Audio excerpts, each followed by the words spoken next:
अस्सलाम वालेकुम, मैं हूं हुरैन फातिमा और आप देख रहे हैं हिमायती news HD channel.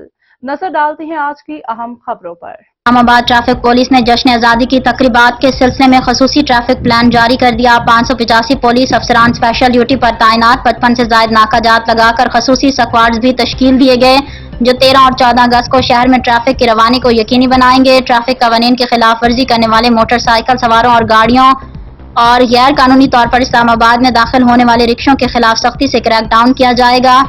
CTO Mohammad Sarfaraz Virk तफसीलात के मुताबिक inspector general of police Islamabad Syed Ali Nasir Rizvi के खसूसी अहकामात की रोशनी में वफाकी दारुल हुकूमत में जश्न आज़ादी के सिलसिले में होने वाली तकरीबात के लिए इस्लामाबाद ट्रैफिक पुलिस ने खसूसी ट्रैफिक प्लान तश्कील दिया, जिसके मुताबिक ASP, 4 DSPs, 28 इंस्पेक्टर्स समेत 585 अफसरान अपने फराइज़ मनसबी सर अंजाम देंगे। इस मौके पर इस्लामाबाद पुलिस की जानिब से 13 और 14 अगस्त पर वन व्हीलिंग करने वाले मोटरसाइकिल सवारों के खिलाफ भी सख्ती से निमटने का फैसला किया गया है।